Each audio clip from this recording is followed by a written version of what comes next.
To the college football preview show. I'm your host, Sean Sarianides, and I just got done with the high school preview show, and now I get to talk college ball. But you know what?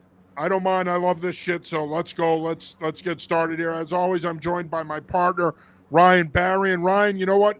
As you know, when it comes to our programming here in New England Football Journal, we don't mind dropping in the occasional swear word. We keep it real here. But enough of that. How you doing tonight? Doing well, doing well. Kind of crazy that the month is almost already over. I feel like I say this every week, how I'm either excited it's here or sad that it feels like it's already going too fast. But it's going to be another great weekend of football. Yeah, it absolutely will be. And before we get started here, I do want to remind you that we are brought to you by Yolked. Visit yolked.com today for one of the best protein products on the market. Looking to add some muscle, looking for a safe and effective way to do it? Well, Yolked is that product. It is made out of it's an all natural product made out of egg yolk and only 47 calories, and it tastes like birthday cake. It is a tremendous product. I've used it in the past. I can't recommend it enough. Visit yoke.com today for more information.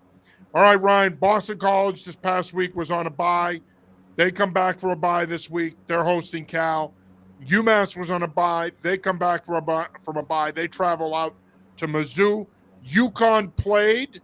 Didn't look great in a 31-25 win over Ball State. They hit the road this week to take on Buffalo. And we had the return of the Ivy League. The Ivy League season, of course, kicking off this past weekend as well. All four New England teams won.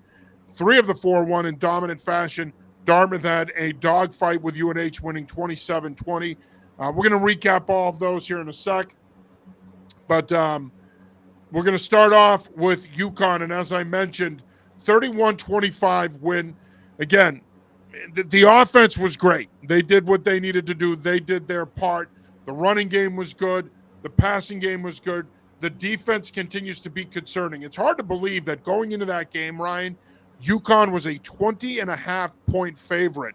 We talked about this last week. We're like, nope, stay away from that number. Take Ball State as the dog. UConn will win, but Ball State will cover. They certainly did that and then some. But if you're a UConn fan, Ryan, are you nervous right now? This team is sitting at 2-2. Expectations were high coming into the season. We universally agree that this is a team that could very easily win 8 or 9 games, potentially even 10 with a bowl win. Are you concerned with where this program is right now? Because I'm going to be honest with you. Nobody drinks the UConn Kool-Aid in New England more than I do. I'm a big fan of Jim Mora and the job he's done down there. But the reality is, I think they've been kind of disappointing so far. I thought they would have been better. Yeah, I think maybe I don't know if we got the cart too much ahead of the horse in who we thought they'd be when we were talking about 9-10 win teams. But I think a lot of that came because we look at the schedule being so favorable that it felt like, of course, they can get to that range. And especially with how the offenses looked, it feels like they still could, in theory, right? If they were, able to pull off a few upsets on the way if it was just the offense. But the defense has been very, very frustrating because that game started off, I was watching that game. It was 10-0. You're like, okay, here we go. I don't know if they're going to cover, but this is going to be at least a 17-point win.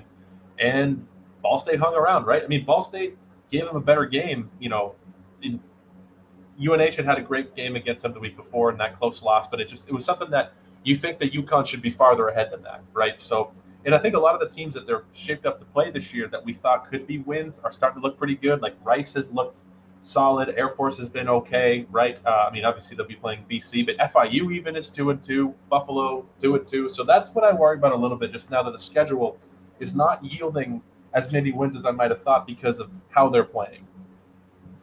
Well, and again, look, Cam Edwards, Skylar Bell both had big games in this one. The offense is going to be good. The offense is going to be fine. The problem is it's the defense. And yeah, the offense kind of hit a little bit of a wall in the second half on Saturday, and they've got to probably play a 4-quarter game. They've got to be more consistent. But it's the defense that I worry about. You should be able to go on the road this week and beat this Buffalo team. You mentioned they're 500, but as we know, those MAC teams are pesky. They play tough. They get after him. Pete Lembo's a really good coach. He's done a great job with that Buffalo program. They're not going to roll over and play dead for UConn. They're going to come to play. So, yes, UConn's the favorite in this game, and they should win this game, but this is far from a winnable game because as we saw last week, Ball State gave them everything they can handle. That can't happen. You mentioned that they have Boston College coming up. You still have to play Duke. You still have to play Air Force. They've got some tough games coming up. And so again, yes, we were high on UConn. We felt that, hey, this is a program that could potentially win 8 or 9 games or more. But the reality is they're not playing right now, despite being 2-2. They don't have the look of a team that can play to that level, or even the level that they played at last year. And they played at a really high level last year, finishing 9-4 and winning a Fenway Bowl. So we shall see there. Obviously, as I mentioned, the Ivy League kicking off this weekend. Braun with an impressive 46-0 win over Georgetown. And I know a lot of people are going to say, okay, big deal, they beat Georgetown. It is a big deal. That Georgetown program came into the game at 2-1. They were scoring a bunch of points. U Brown defensive coordinator Dan Mulrooney shuts them out. The offense looks good. The running game looks good. The passing game was good. Brown needed this after a disappointing 3-7 season last year. They needed a start like this. Good start for James Perry and his crew. He made a lot of changes this offseason. At least 1 week in, those changes appear to be paying off. Yeah, 2 guys with, 50-plus yards. James Murphy, I thought it was solid. And like we said, last year was a down year for Brown, and I think that we were expecting a little bit better after the year they had in 2020. Yeah, especially after they beat Harvard early in the year. Week 2, right. They beat Harvard. You think, well, and I was there for that game. I covered it. You think to yourself, could this be the springboard to bigger and better things? And it wasn't. Right, and so to be able to win a game like this in as dominant fashion as they did, too, right? I mean, like some of these yards from Georgetown came kind of later in the game anyway when Brown pulled a lot of their starters. So I think it's encouraging, and you needed this. If this was a close win, then you're thinking, oh, man, if this is like 23-20, you're like, oh, are we going to – if we're struggling against Georgetown, how are we going to do when we get to the Ivy League? But no, I think that showed that we took care of who we needed to take care of, and it's just the confidence that you need, especially, too, when Georgetown, I think, like you had perfectly said, was looking okay coming into this game. Yeah, I agree. I mean, and again, I think that I thought this was going to be a closer game because, as you just mentioned, Georgetown came into this game at 2-1. They were scoring some points, but again, kudos to Coach Mulrooney in that defense. He did a great job. Harvard beat Stetson 59-7. Not a surprise there. The Fighting Cowboy Hats really didn't have a chance against Jaden Craig and company. Impressive win. They've got the revenge game this week, Saturday night at home against Brown. But good start for the Crimson going down to Stetson and taking care of business in the fashion that they did. Yeah, same start as last year. They, just with a real dominant win, you're able to get a lot of guys, a lot of different reps, and it's another. I mean, if you're the rest of the Ivy League and you see the way they start, Harvard does not start slow, and if they're already going at this pace, it definitely makes you think when they come to town. So just exactly what you wanted to do too. Maybe a few too many passing yards than you would have liked for a really good Harvard secondary by their standards against a team like Stetson, which is silly because it was about 150 anyway. But still, a really, really great start. It is. Jaden Craig and company. Offensively, this Harvard team is going to be really, really good. They're going to be fun to watch all year. I mentioned Dartmouth beating UNH 27-20 in the Granite Bowl. Big win for the Big Green. Tough loss for UNH, but if you're Sammy McCorkle, you've got to be very pleased with this start. And that running game, man, Crowther has a big game for the Big Green. That's how Dartmouth wants to play. And that's the thing with Shane Montgomery, first-year offensive coordinator. He wants to set a physical tone. They're going to run the football. DJ Crowther had the big game. Grayson Salia will make plays when they need to be made in the passing game. You got Corbo back at tight end. You've got a really good skill group. That's a big reason why this job appealed to Montgomery. The returning skill group is really good. Good secondary on defense. Held their own in the second half. This was a nice win for Dartmouth to start the season. Yeah, especially starting off slow. You're down 10-0 after the first quarter. Like that's the difference between, being off the first few weeks and someone who's already coming in hot, right? But what was impressive, UNH already had 3 games under their belt. Right, and what's impressive is that they were able to come out and turn this around and kind of flip the switch. Hey, right, we're back. Right, we're in game plan mode. Right, and they were able to do that against a good UNH team. This wasn't like you started off slow against, not to pick on Georgetown, against Georgetown, and then you turned on the Jets. This was a good ranked UNH team who's had a pretty solid start to the season. I worry about UNH and their this is, I think, one of their best teams they've played so far this year. and it at their level. And I think it showed that if you can't run the ball, you're really, really going to struggle. And when Matt Veza's not able to run the ball himself, and you're forcing him to throw, that's not really, I think, where where he is, his skill set lies. So I just worry about UNH a little bit. And this is the type of, I think, performance that we were maybe expecting a little bit from their offense that we saw today. Yeah, and again, we've talked about this throughout the last few weeks that, this UNH is a program. And what I mean by that is next man mentality. The next guy steps up. Guys graduate. The guys that were repping behind them in depth roles, they step up. They become starters. They produce. They play well. The program keeps rolling along. But, some of the, especially on defense, you saw it in the second half of this game, they missed some of the guys that they lost up front. They lost a lot of talent along their front seven. They had a hard time replacing those guys, and it showed up a little bit here in the second half in this one. Yale beats Holy Cross 28-10. For Yale, dominant start to the season. Joshua Pitzenberger, 3 touchdowns. Dante Reno, your starting quarterback, did a great job balancing things up with Pitzenberger in that running game. Look, not enough people talk about this Yale program, but based on their win on Saturday, you can make an argument that if they're not the favorite in the Ivy League, they're certainly in the top 3 favorites in the league. For Holy Cross, they dropped to 0-4. The offensive struggles continue. They just can't score. Luckily for them, they traveled to Fordham this weekend, who's also 0-4. But good start for Yale, and the bad offense continues for the Crusaders. I mean, I think you hit on the head. It feels like Yale, Dartmouth, Harvard are going to be the 3-headed monster. Princeton might crash the party, but realistically, it looks like it's going to be an all New England finish at the top. Yeah, and what's exciting, is if you're Yale, I think you've got to be feeling, very, very good about this start. To be able to beat Holy Cross again, and knowing that they're a very good team, and you took them on last year and were able to do it again. But I don't know what to say about the Crusaders other than, like you said, they really struggle to score. I mean, Cal Swanson hasn't really, been the high impact transfer like they're helped for. And their running game, which is, as we know with Dan Curran's teams, they're going to hang their hat on their running game. Their running game has not been very good. Jaden Clairvaux, coming into the season, one of the best backs in New England. He has struggled to get going. That's what they hang their hat on. Their MO is they want to run the football, set a physical tone, play good defense. They haven't been able to do that. The ground game just simply hasn't been there for them.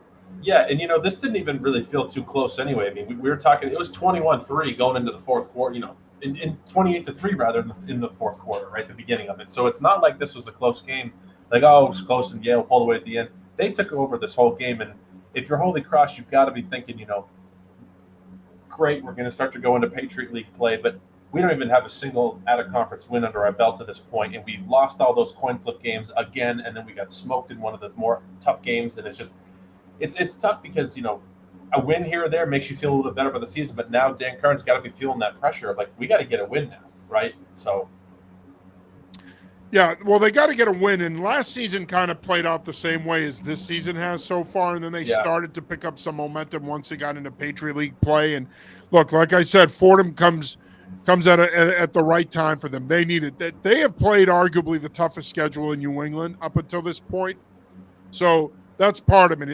I mean, they've played Yale, they've played URI, they've played Northern Illinois, they've played UNH. That's a tough schedule, and but again, I think it is important to point out that going into the season, we felt that Jaden Clairvaux, and I'm not singling him out, I'm just being honest, we felt he was one of the best backs in New England. We felt that Holy Cross was going to be better than last year because they were going to be able to hang their hat on their running game.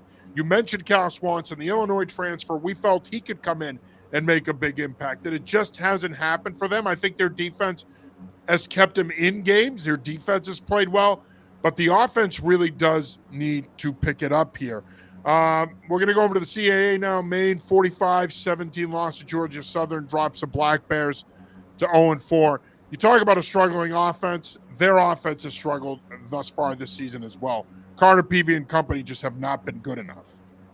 Yeah, this game was closer than I thought it was. In the first half, they were down a field goal, right? But the difference between in FBS, this level program is that ability to potentially pull away in that second half. But yeah, just not getting a lot of the Carter PB, and not really able to run the ball consistently, and it's frustrating because this is a team that I think you might have maybe set their win total around 5-6 games. Yeah. And now they won 5 games last year. Right, and now you have to be not perfect going into the rest of the season, but you've got 8 games left, and you have to go 6-2 over that stretch against some really good teams, and I don't see that happening, and I just worry now that we're looking at a season that could be lost to the Black Bears already. Yeah, no, I think that's a good point. Bryant with a disappointing 50-48 overtime loss to Campbell, and I say it's disappointing because you beat UMass a couple of weeks ago, pick up the first FBS win in program history. You thumped Bentley, you took care of business against them, which you should. But then to go on the road, and I was singing the praises of their defense last week. You then go on the road against a Campbell team that, let's face it, you're better than. And your defense, which is playing as well as it's played in the last few years, going into the game, gives up a 50-burger and you lose in overtime. That a loss like this really slows down the momentum that this program has established the last couple of weeks. Make no mistake about it. This is a disappointing loss for this program, especially for a program that's still looking for their first CAA win. Yeah, I mean, it felt like the Patriots last night. Was Sunday. The Campbell had 4 turnovers, Bryant had 3 turnovers, and it's just you can't make those type of mistakes on the road. Against a scrappy team like Campbell, who was also looking for they were looking for their first win. So, and Brennan Meyer too, he's around 50% completion percentage, as much as he can sling it, right? They're relying on him way too much. They really need to be able to run the ball better, which I think they did. Dylan Kedzior did. He had a couple of touchdowns, but Yeah. I agree with you. Meyer didn't play great. Yeah. But you're right. I think they are relying on him way too much. Yeah, I mean, that's too much to be throwing the ball, especially when you have a solid running back and a good running game that was able to work. So, and a lot of this down to the defense too. 50 points is 50 points. So, no, they've got to be better. Because again, it's not just that you need that first CAA win, but it's just disappointing because I think they're off to such a good start, especially when you consider how last season played out for them. Going over to the NEC, Stonehill hanging in there with Penn and ended up losing 24-21. Kudos to offensive coordinator Dan Hebert. He's done a really good job there. Guys have bought into the system. They're starting to play well.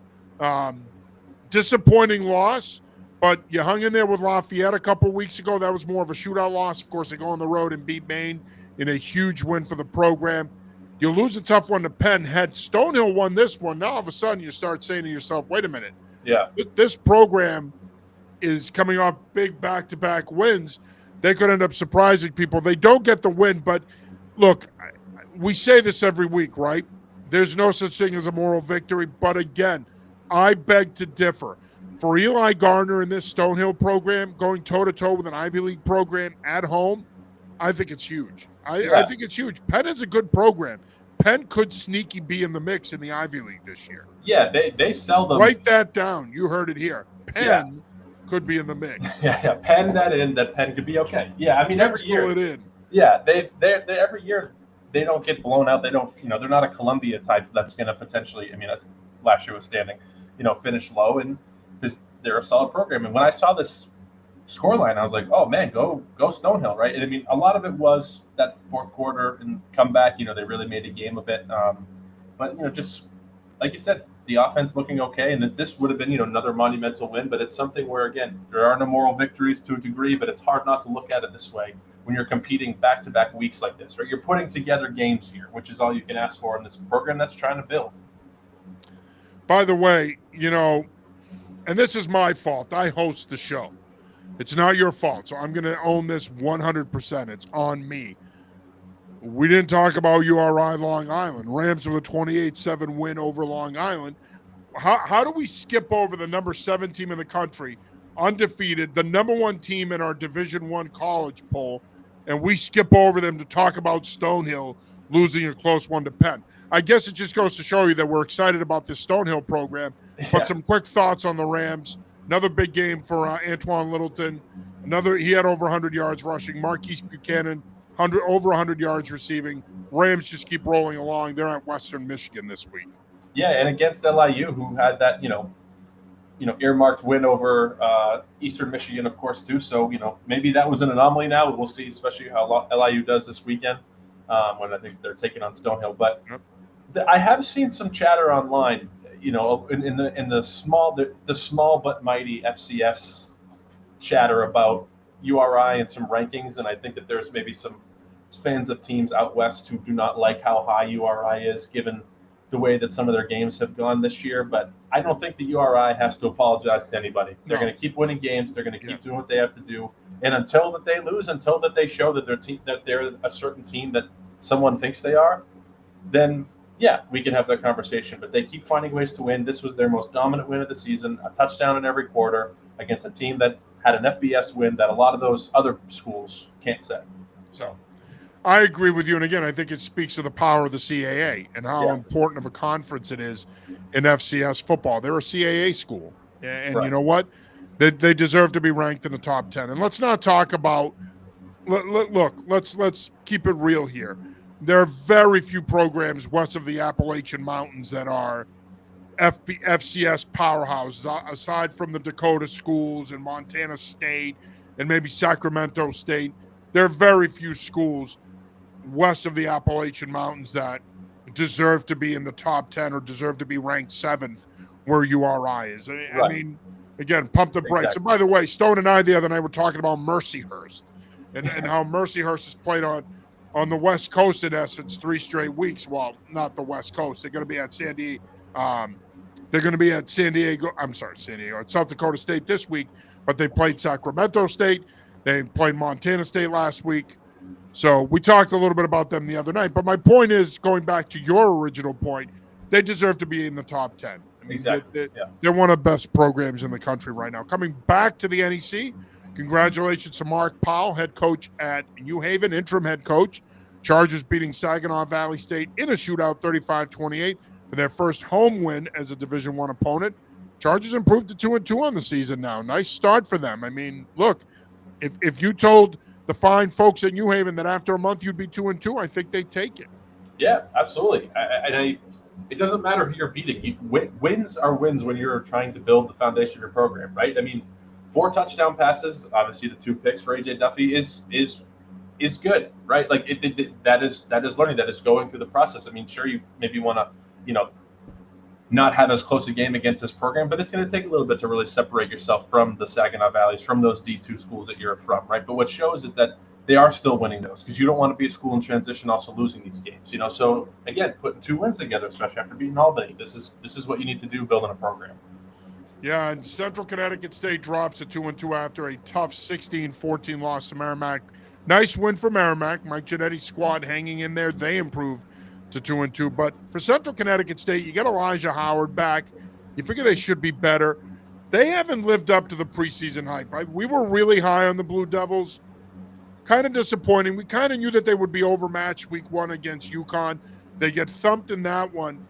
I just don't think the last 3 weeks, they had a nice win over St. Francis, but I just don't think that this team has put it together. And it's the same cast of characters. A lot of those guys from last year's team, minus some key contributors along your front 7 on defense, a lot of the guys from that team last year are back. And so far, I think Central Connecticut State has been a disappointment at 2-2. Yeah, I don't want to sound like a spurned ex here, but I think that what we're seeing is like the limitations that Brady Olson has, I think, to his game. Like, he has an incredible arm, and he can really huck the ball, but it's just when he loses that first read, I feel like he struggles. And I don't think Merrimack is a very good, they're a very good team, very strong program, but 14 of 32 against Merrimack in an interception. Like, the quarterback play has to be better, I think, for Central Connecticut State, because you need to be able to complement Elijah Howard with that. I just think you need more out of Brady Olson. This is his super senior year at this point, right? He's at a point where this might just be who he is, but I think he needs to be better for the whole team to be better. Yeah, I agree with you. I agree that he needs to be better. He had a good year for them last year. He did. And this was all about building off of that. Yeah. And it hasn't happened so far, but I do agree with you. He needs to be better for them to reach their potential. I still think that they're amongst the favorites in the NEC, but they do need to pick it up. And of course, it doesn't get any easier this week. They host Dartmouth. So Right. unfortunately, no rest for the weary. You know who has been a pleasant surprise? The Sacred Heart Pioneers, improving to 3-1 after a nice win over Norfolk State. They host Delaware State this week. But hey, break out Mark Knopfrey's Pioneers. And here's the other thing. They actually scored some points this week. 31 points. They scored 31 points this week, which this has been traditionally a program that scores in the 20s and wins a lot of tight games. They win this one 31-28, but it's a really nice win for this program going down to Norfolk State and taking care of business. Again, you know what? They're 3-1, and unfortunately, they're not in a conference this year to potentially take advantage of being 3-1. They're an independent. But I've said it all along. The key for this program is you want to build some momentum going into the CAA next year. I think they're doing that so far. Yeah, this is, again, it's not pretty. The passing game I think is still very basic. There's not a lot to it, but Mitchell Summers 119 yards, right? Trey Everhart III 87 yards. Like they're getting it done in different ways. Now, of course, if you become one-dimensional, you go up against that team that's good against the run, it's going to be really hard for them. But I think that they're the surprise of September easily. I did not have the Pios being 3-1. Maybe 2-2, but 3-1 and looking the way that they're looking, I think is really impressive. Yeah, it is an impressive start. You are watching the College Football Preview Show presented by Yolked. I'm your host, John Sarianides. As always, I'm joined by my partner, Ryan Barry, and I do want to remind you that we are brought to you by Yolked. Visit Yolked.com today for one of the best protein products on the market at only 47 calories a packet. It is a tasty and delicious way to add protein to your workout routine and add muscle. Again, visit Yolked.com today for more information. All right, let's take a look at the Week 5 slate of games. As I mentioned earlier, Boston College, UMass on byes this past week.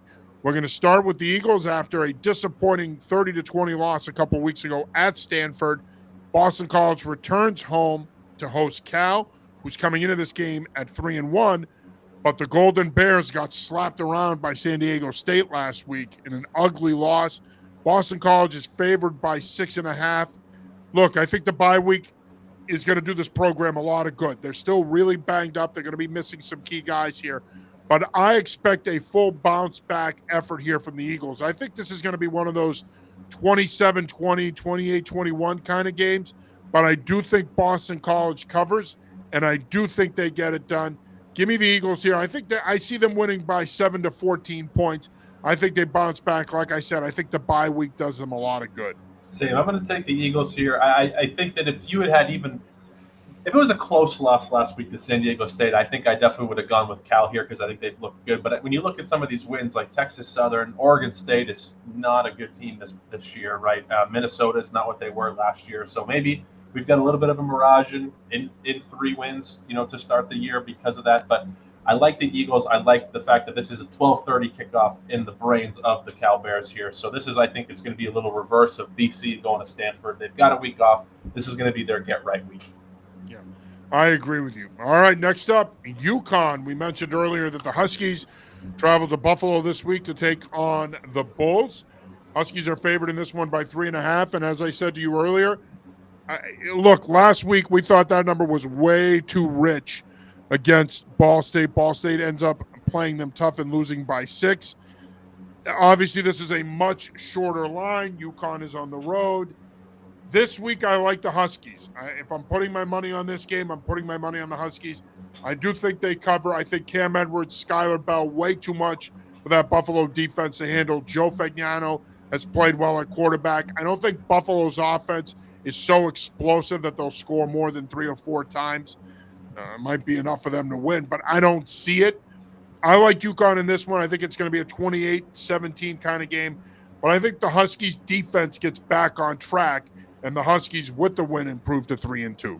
Yeah, agreed. I think that the UConn offense is going to be too much for these guys, and I think that Buffalo's marquee win is Kent State, who is not very good, and even that game was close. So definitely give me the Huskies here. Yeah, I agree with you. All right, next up we have the alma mater, the UMass Minutemen. We've got a lot to talk about, my friend, so we're not going to spend too much time on the game. Obviously, they hit the road after a bye week to Missouri. Missouri is favored in this one by 43.5. Take it. Yes, take it. I mean, Yeah. I agree. Again, like I said, we're not going to spend too much time on this one. The one thing we are going to advise the fine folks who are watching the show right now, take the 43.5, even though that's an outrageous number. Given the current state of affairs, I think Missouri covers. Yeah, the biggest pitfall about Massachusetts, the only one, is the fact that you can't gamble on UMass football as a resident of this state. So if you want to drive to New Hampshire or Connecticut to make your bet, go ahead and do it. This is going to be a bloodbath. It was last year, and it's gotten even worse at this point. They actually, if you remember last year, though, you were there. They hung around for a little bit early, very early. It wasn't as bad as I thought. From the jump, and I think UMass had a good couple early drives, and did what they did, and we're not able to capitalize that. I believe there was a turnover there as well. But I think that it's going to be a tough game. I also didn't realize that the Mizzou quarterback Bo Pribula, who's having a great year, his brother was Cade Pribula at Sacred Heart a few years ago. I didn't put one two together. But give me Mizzou. Penn State here. Transfer. Yeah, the Penn State guy. So I wonder if Penn State's wonder if they kept the right guy. But that being said, obviously this is a Mizzou win, and I've taken those points. But a lot of other stuff happened with UMass this week. They can't seem to stay out of the headlines. So, well, that's what I was going to ask you. Our Ava Fernandez was there, and she broke some of the news. And Ryan Bamford, the athletic director at UMass, met with the media. I kind of got the sense that it was damage control. 0-3. They have not looked good. They have not looked competitive. Coach Harasimiak spoke, then Bamford spoke, and he threw out a juicy little nugget where he said that the athletic department is willing to spend more money on the football program to help it at the FBS level. One of the things he did mention is that there's talks about a $25 to $30 million renovation to McGuirk Stadium. Is this just putting makeup on the pig? Is it going to matter if they upgrade the facility in terms of McGuirk Stadium? And I'll take it a step further. Is $25-30 million enough to upgrade that stadium? I kind of feel like it needs more than that. So this is my issue with it. Everyone is really angry and pissed about the fact that it's only 25 and 30 million. Now, I agree that it is not what you need to potentially build this thing, right? To build whatever you're trying to build or continue to invest in the program. But I do wonder a little bit, if I put my tinfoil hat on, this first round, because they said it's going to be in 3 installments, is going to be about the fan experience, right? So building up McGuirk and putting all the things in place, maybe because taking the gravel and paving it and making better gates and all these things. What needs to be done is the stadium itself. It just looks ugly in all those things. But I almost wonder if it's let's put 25 million in. Let's keep investing in NIL and then in coaching salaries, and let's hope that being in the MAC within the next 4 years is going to yield a better program.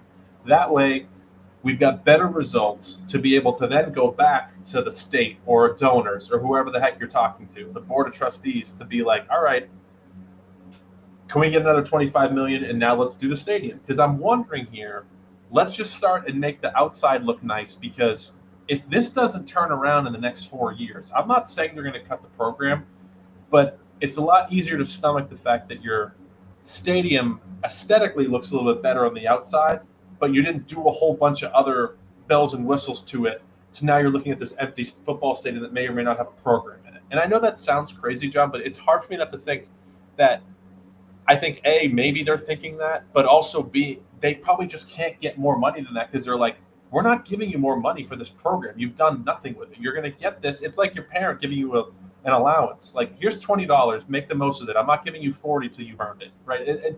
So, again, I don't mean to go all into they're doing it for this reason of cutting the program if it doesn't turn around. It really has to make me think. Not to cut you off, but how does it benefit anybody if they cut the program? You're not, and here's why I say it. There's a cautionary tale. There's a couple of cautionary tales in the area. Northeastern and BU. And football, and they were playing 1AA football. They weren't even playing 1A football when they cut those programs. My point in bringing that up is those athletic departments have been pretty irrelevant.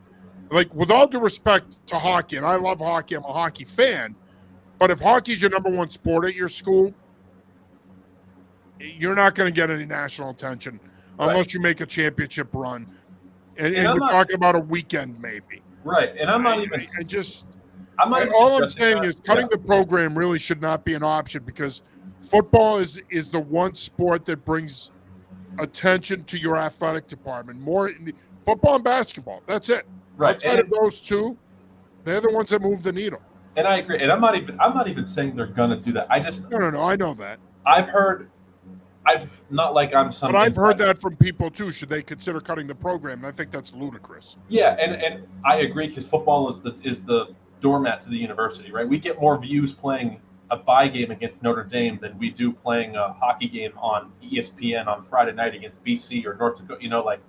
I guess all I'm saying is, not like I'm some UMass insider, but I've talked to a few people who, and I say, what happens if we can't do this again, like with the MAC and all these things? Like, I don't hear, we'll drop down. I hear it's going to be cut before it ever would go back to FCS, and I'm not saying that's going to happen, but it's just, there's part of me that wonders, like, you're getting $25 million now, or hopefully it gets better, and then we'll give more. Because people are like, this is BS. That's not going to be able to do anything.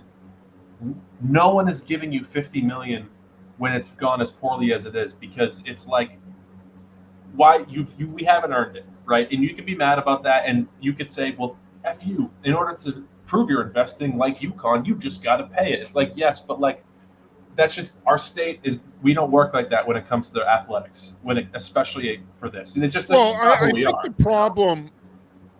the problem that I think some people have is the way that this whole thing was handled. Of course, it's well documented that the move up to the FBS level was butchered. Yeah. Right. The idea that they were going to play their home games at Gillette, and somehow the student body was going to travel 90 miles each way to watch them play at Gillette. We had plenty of proof through the years with other programs that just doesn't work, whether it be Temple or even Pitt.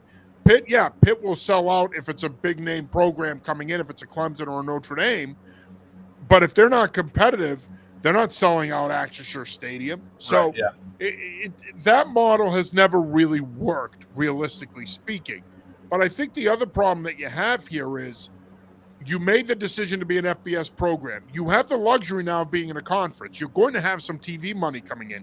You're certainly going to have more revenue coming in. MACtion is a big deal. ESPN makes a lot of money on MACtion. Right. If you can build a competitive program and you acquit yourself well on national television in November, that's going to help. And at the end of the day, again, I say this, look at Northeastern and BU. They cut football years ago now. And in my opinion, and people will say, well, you're just a football guy and you think football rules the world. And yes, I do. I'm not going to lie. I'm a football guy. And yes, I believe that football is the number one sport in the world. All that being said, you can't tell me that unless their basketball programs make a run, with all due respect to their hockey programs, that only matters to certain people. Football and basketball transcend fan groups. Hockey does not. So, again, at the end of the day, I don't think cutting the program should ever be an option. It should be, how do we invest strategically, the right way? You mentioned NIL. They're going to need to put money into NIL, because in order for you to get talented guys here, you're going to have to be competitive with your NIL offering and your NIL package. And look, let's be honest. Who are the guys that are going to come play here, Ryan? It's going to be group of 5 guys, or it's going to be group power 4 guys that are on their 3rd or 4th school. Yeah. That's the reality of it. You're not going to get a guy that was an impact player at Alabama or Auburn or Michigan or Ohio State, and all of a sudden they're like, yeah, you know what, I want to play more. I think I'm going to go to UMass. That's not going to happen.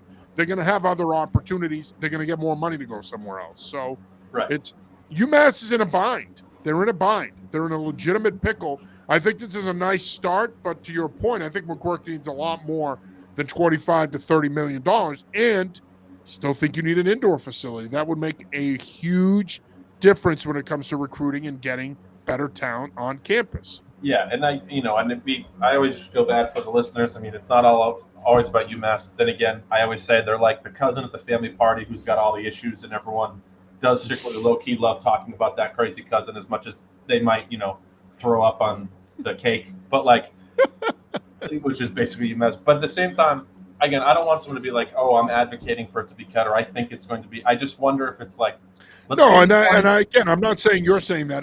That's been Yeah, out there. because I've heard people that do. from other. Yeah, because people do. But I just think, let's give them 25 million to start. Let's see what they do with it. Make it look nicer. Because if we ever cut the program someday, we'll have it on. We'll have a stadium on campus we can use for other sports and whatever to That'll look be great. nicer. Sports that don't generate any revenue. Of course, right. But at And least at least they're garner not any like, attention. And again, I'm not trying to shit on other sports. I'm just being honest. That's yeah, like it or not, it's football and basketball that drive the athletic budget. And if those right. sports are bringing in money, that's all that matters. No one's Yeah, paying you 1.5 million to go down south and get your ass kicked, but right. UMass can get that from a Georgia, and Auburn, and Alabama. That Yeah. matters, man. I just think it's more like if we give them 50 million and we still can't turn this around, and we've put all this money into the stadium, and now it's just gonna, and if we just keep losing and losing, now we just have this nice looking stadium that's losing. It just Well, it'll feel like a waste, for them. I don't think $50 million is going to make that place look nice. No, Right. I mean, yeah. I hate to tell you. Oh no, yeah. There's man, That's like spray painting an abandoned property and saying, "Oh, it looks so much better now. We might be able to put it on the market." Yeah, right. That's basically what you would be doing to McGurk at any stage. So, Yeah. but anyway, And again, look, I'm not going to take pot shots at Ryan Bamford. I'm a big Joe Harris-Simiak fan. I have a lot of respect for Ryan. He's been very good to New England Football Journal, and I know the UMass faithful have given us shit through the years. They call us mouthpieces for the program, and they were giving us crap when we would have Walt Bell on and all this other stuff. Okay, and in the end, none of that matters because it doesn't solve anything. But in my opinion, it's not even my opinion. We want to see UMass football do well. We care about the program. We want to be advocates for the program and support the program and cover the program. And at the end of the day, that's all we care about. I love that they're investing in McGuirk, but this stadium, I think, needs more than $50 million. And again, you built a football performance center a few years ago, and that's nice, but you need a lot more. Now, we don't want UMass football to hijack the show, so we are going to move on, but lots to talk about, and I'm sure we'll get more information on this renovation in the coming weeks and months. All right, let's continue here, and we're going to move over to the CAA. We got some nice conference matchups this weekend involving the New England teams. Well, a couple of them anyway, but Albany visits UNH. I think the Wildcats bounce back here. Albany lost to New Haven a couple of weeks ago. They're coming into this one at 1-3. UNH, of course, coming off a tough loss to Dartmouth. But I think Matt Vezza and company bounce back and pick up a big win over the Great Danes. Yeah, give me the Wildcats. I think this is a really good opportunity to kind of right the ship. And it wasn't even like last week was so off the cuff. They lost, by just about a touchdown. But yeah, give me the Wildcats here. Townsend comes to town. They visit Smithfield on Saturday to take on Bryant. That's a 1:00 start. Both teams coming into the game at 2-2. Bryant coming off that tough loss to Campbell last week in overtime. Townsend's pretty good. Played a tough schedule. But I'm going to go Bulldogs here. I think they pick up their first CAA win in what could be another shootout, but I think this time they're on the right side of things. Yeah, give me Bryant as well. I don't, you look at their 2 wins this year for Towson, and they've been against, some not really tremendous programs. So, yeah, give me Bryant. Maine is going to host North Carolina A&T, who comes into the game at 1-3. I'm going full homer here. I think the Black Bears pick up their first win of the season, and what should be a good game, a 20-17 kind of game. But I'm going to go Maine here. I think Carter Peavy and company get back on track, pick up a big win over North Carolina A&T. Yeah, give me Maine as well. That would be very surprising to see. I mean, you'll be 0-5, to start the year would be shocking for this Maine program. So it just doesn't look right. So give me Maine. And, of course, URI visits Western Michigan. Broncos are 1-3. Rams, of course, 7th ranked in the country, 4-0. Look, UNH almost beat Ball State a couple of weeks ago. Holy Cross almost beat Northern Illinois. Merrimack almost beat Kent State. The FCS teams in this area tend to match up pretty well against these MAC programs. Western Michigan is struggling. I'm going to pick the Broncos here, but I think this is going to be another close game like we saw with the other MAC FCS games. Yeah, I could see this being like a 34-28 type, or 21-17. But, yeah, give me the Broncos as well. Yeah, and of course, URI had to play Minnesota last year. They didn't fare so well in Minneapolis, but Again, I think this game is a lot different. All right, heading over to the Ivy League. Yale will be hosting Cornell on Saturday. Cornell coming into New Haven with an 0-1 record. I'm a big believer in Tony Reno's Bulldogs, man. I mean, I think they have the best back in the Ivy League in Joshua Pitzenberger. I think Dante Reno is only going to get better as he gets more comfortable in his father's system. I think the Bulldogs are going to surprise people. I think but when the dust settles at the end of the year, as it is every year, that Harvard-Yale game is probably going to decide the league and who gets the automatic FCS playoff berth. Cornell has given Yale problems, but I don't think that's the case this year. Give me the Bulldogs by 2 scores. Saying, give me Yale, and funny things happen in the Ivy. This could be a random 13-10 loss. Like this sometimes happens, but Cornell beat him a couple of years ago in right. New Haven. Yeah, but I just look at Cornell losing to Albany last week. So that's all you need to tell me. So give me Yale. Yeah, that was a bad loss. Like the week before, Albany lost in New Haven. So, and again, we don't say that to disparage New Haven, of course, yeah. First year D1 program. They bounce back and they beat Cornell. So there you go. It's a wild and wacky world of college football. Dartmouth visiting Central Connecticut State. We talked about the Blue Devils' struggles offensively. Dartmouth coming off a 27-21 in the Granite Bowl over UNH. Grayson Saulnier, Crowther at running back, Horrible at tight end. That's a really talented skill group. Give me the big green in this one. I think it'll be a tight game. It was last year. I think this year will be the same thing. But give me the big green in this one. I see a 20-10 kind of score here. Yeah, same. Yeah, give me Dartmouth here. They looked too good last week, and really, really disappointing performance, I think, from the Blue Devils. But if they're able to win this or keep it close, I think that'll help their season. But I think this is all Dartmouth. And finally, the big one in the Ivy League this weekend, Brown at Harvard. Game will be played at 6 p.m. on Saturday night. Harvard looking to avenge last year's loss in Providence when a field goal was blocked that led to the Brown win. Of course, as we mentioned earlier, the Bears unfortunately did not capitalize on that big win, ended up finishing 3-7. But revenge will be on the mind of the Crimson. Look, I think Brown's going to be better. James Perry shook things up this offseason, made some staff changes. They've recruited really well. I think those staff changes have paid dividends. Things are pointing up at Brown. They're building a new indoor facility. But I think Harvard gets their revenge this time around. I think this game will be a close game. I think it'll be a good game. But I think Harvard wins this one by 7 to 10 points. Give me the Crimson at home to avenge last season's loss in Providence. Yeah, this would be really shocking to see the Crimson lose. But give me Harvard, and I think this is, like you said, going to be avenging last year. All right, we're going to go over to the NEC now. As we already picked the Dartmouth Central Connecticut game. New Haven travels to Pittsburgh to take on the Duquesne Dukes. The Dukes are 1-3. New Haven coming in at 2-2. AJ Perry and company. Perry had a big game last week for the Chargers. I think he has another big game this week. I don't think it's enough, though. I'm going to go with the Dukes in this one. Should be a shootout. I could see this being another one of those 35-28 games. But give me Duquesne in this one. Yeah, same. I think that, I know that they were picked mixed in the NEC this year, to be one of the better teams, but also maybe regress a little bit. But give me the Dukes. I just think they're just a lot farther along than New Haven right now. The Duquesne Dukes. All right. Hold on. I lost my spot here because I was saying an idiotic statement like the Duquesne Dukes. And they got a fun name. They have a fun name. They do. I could say Duquesne Dukes the whole night. I'll probably stop here because people are going to be like, all right, F this guy. I'm done with this show.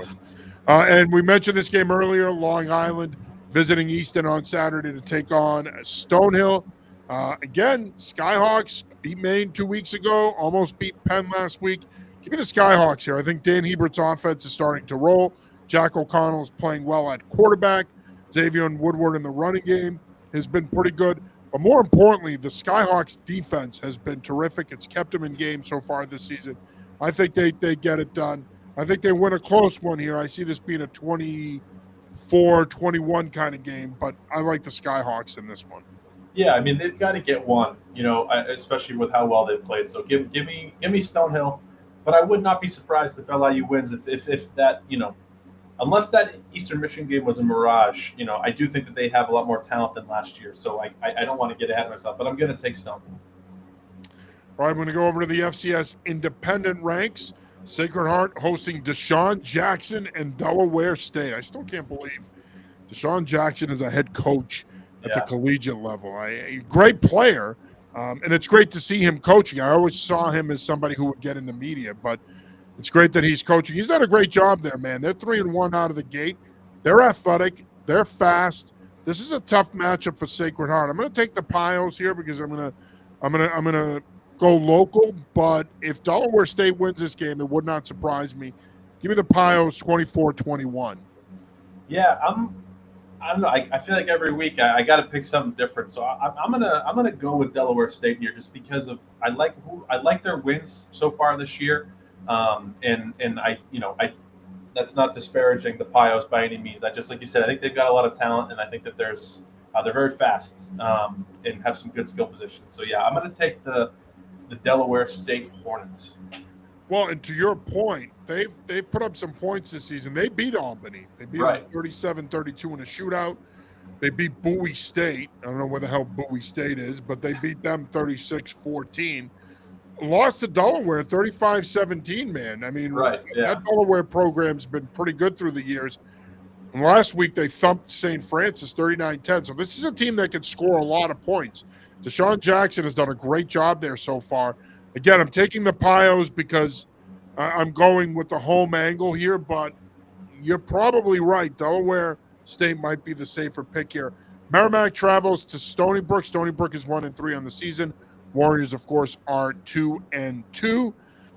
I mean, by the way, before I give you my pick, are we keeping score here? I know the last couple of years you've tracked our record for our picks. Are we doing that this year? I mean, I write them down, but I don't have to. And it's not. No, please do. Please do, because when I look like an a-hole, I want the whole world to know. No, in terms of my bad picking.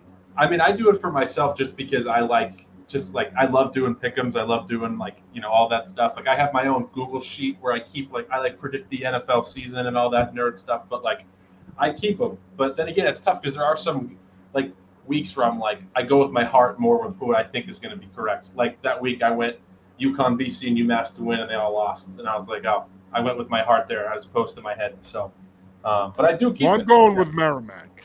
Cool. Yeah, same. I'm going to go with Merrimack because I thought Stony Brook was going to be better. They were picked in the top half of the CAA. They've been disappointing. But losing to Lindenwood is crazy. They're a recent D2 to D1 team. So yeah, give me Merrimack, but going down there, I'm a little worried, but we'll see. Yeah, I'm going with Merrimack as well. Now, do you have our records up until this point so far? I'd have to add them, but I do have them on the slides here, or on my sheets here. I think that you are winning thus far, because I had a very disastrous week 3.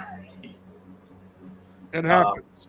That could happen to me this week, and then you end up taking the lead. Yeah, but yeah, I can. We'll save it for next week. We can give people an official total after this week's games. Yeah, since that'll be the end of the month anyway, so that works. Yeah. All right, final thoughts here before we wrap it up. And by the way, did we miss anybody? I think we got everybody. Did we get Holy Cross? We did miss someone. See, this is why you're the ex-checker. I always check with you to make sure. Holy Cross at Fordham. Give me the Crusaders. I think they pick up their first win of the season. Same. That's all.